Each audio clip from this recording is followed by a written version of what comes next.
What's up, my friend? I hope you're doing well. And today I have the pleasure of presenting a completely free library called ReAmp. So this is a library from Stratisound, and you get this library free with any purchase of your choice. And it's a really cool little library, actually. Basically, ReAmp is the technique used when you take a sound, a source signal, and then you re-record that signal in a larger space. So maybe you have a synth sound, or you have a live sample, but then you re-record that with microphones in a larger space. And the space that they chose for this little library was the Culver City scoring stage. So here you can see we have these three different sets of microphones: close mics, main mics, and wide mics. And then they also give us the direct signal of the original source material that you can blend in as well. So the whole purpose of this is to present a more realistic approach and device compared to an external reverb, like convolution reverbs, algorithmic reverbs. They can work really well, but what if you could take that original source signal and actually add a reverb that actually is recorded in a real space? So that's the idea of this library here. Okay. So when you take a look at the library, it's available for Contact 7 and up, basically, and it's for the free player, so you do not need the full version of Contact, which is always cool. And they give you 12 different instruments that you can choose from. Some of these are more like for synth stuff, like sound design, pink noise, sine wave, square wave. But then you get some orchestral stuff too, like brass sustain, Asian harp is cool, string unison. So let's go through all of these one by one. And then they also give you a reverb knob that you can bypass, or you can add other ones as well. Choose from your convolution choices there. Okay, so let's kind of hear the Asian harp a bit, and then maybe we'll single out some of these mics to hear those different positions.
Right, so you can hear how those mics each influence the sound just a little bit there. The close ones traditionally are, seemingly panned a bit to the left, which is what you kind of get in this library. Then you get the main, which kind of acts more like the tree, and it gives you more of that depth of the hall, more centered up the middle, which is kind of nice. And then you get the wides, which provide more of the ambience around the sound. And then again, the direct signal you can just blend in. But yeah, with all the different mic positions, there is that detail in the sound, which is really cool. And of course, let's try some of these reverbs. So let's go with an acoustic space first, and we'll turn up the dial to hear how this affects things.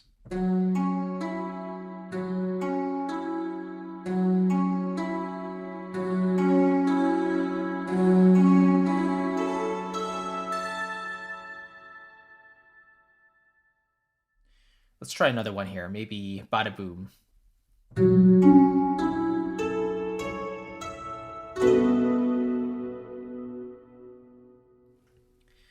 And let's do another one here. There's so many. How about Play It Long? Let's see.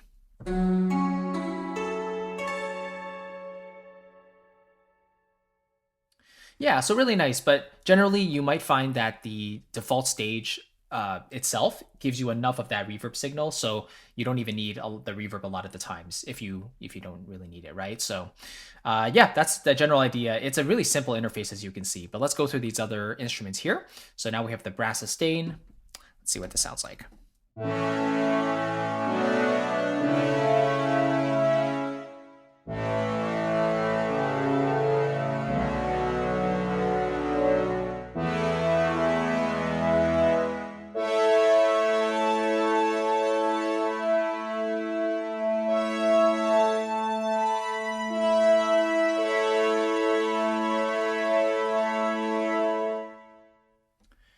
Cool.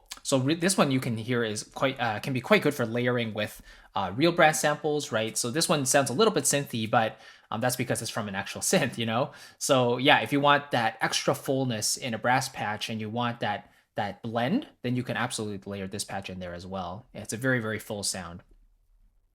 Let's hear the harpsichord here.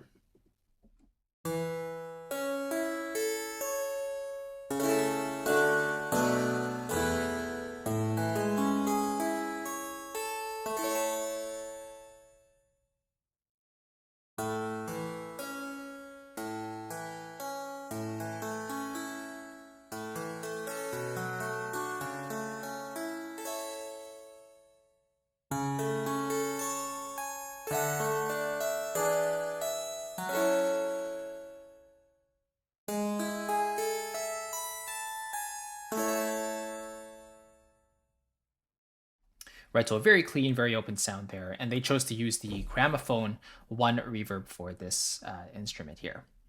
Okay, let's hear Kevin's bells.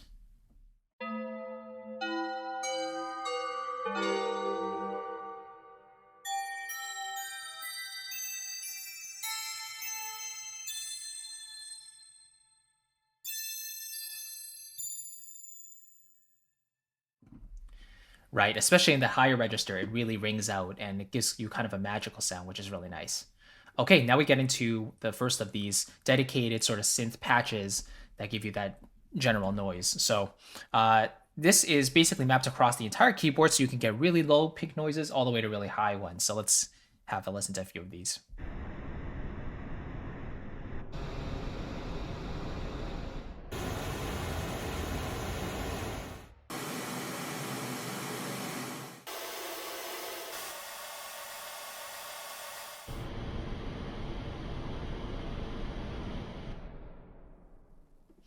Maybe let's just hear some of these mics on their own. So here's the main mics.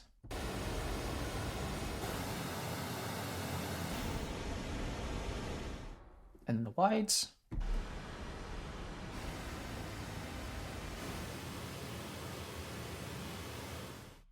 Yeah, so it's not that often that you get these sort of noises sampled in a larger hall, so you get that reverb there. That sounds quite natural, but yeah, really cool. Let's move on to the Profundo.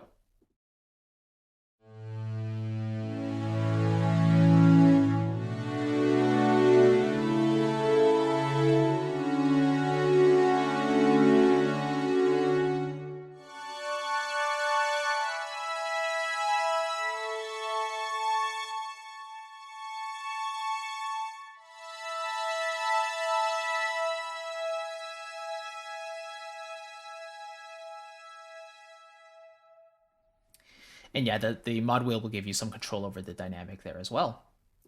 Okay, let's hear the sine wave.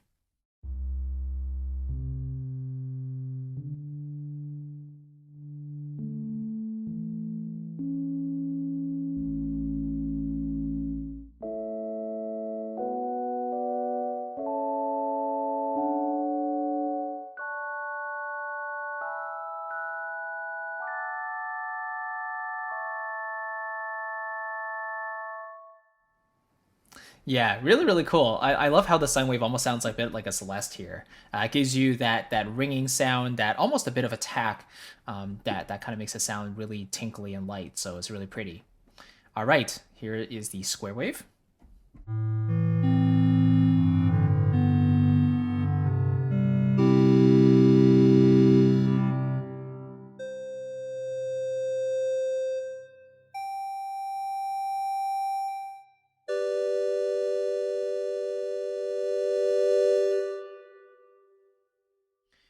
String marcato sustain.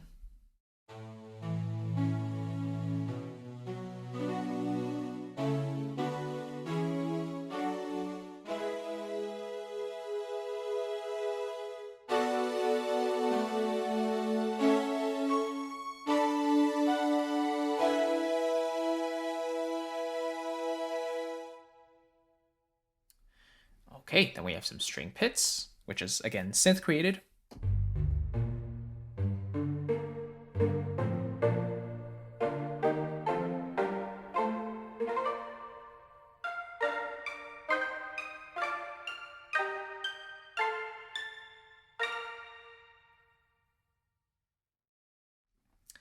Okay, then we have the string unison.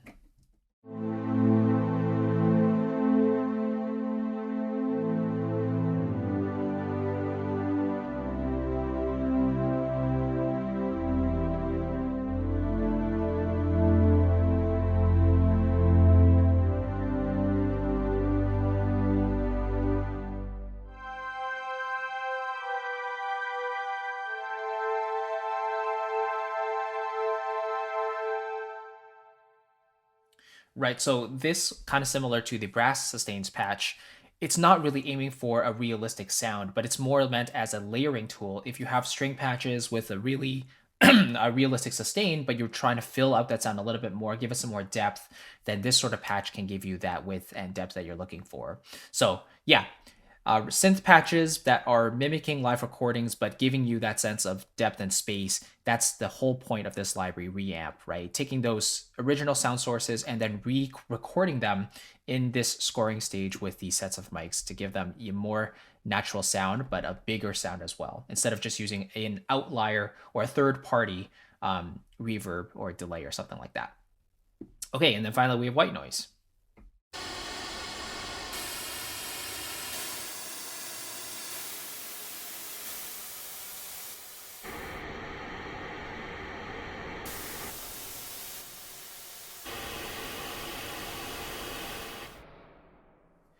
Right, and for those noises, you notice how the lower you go, the more pan to the left it is, and vice versa. The higher you go, the more pan to the right. So of course, if you want them pan more to the center, you can always do that within context panning feature. Just push to the left or right if you don't like with the panning of one of these sounds. Okay, and that's basically the library. So really, really cool for a free library. It's a really cool technique. Again, you can get it free with any purchase on the Stratisound website. Really, really cool to see this popping up, and I just love the overall GUI as well. Really, really simple, easy to use, and they give you plenty of options. If you really love reverb and you want to play around with these presets, you can certainly do so. So yeah, definitely check it out. Definitely really cool little library here, and again, it's for Contact Player as well, so you do not need the full version of Contact. If you're interested in checking it out, feel free to do so, and definitely support the developer. So I really appreciate you watching. Thank you so much, and I'll catch you in the next one. Take care.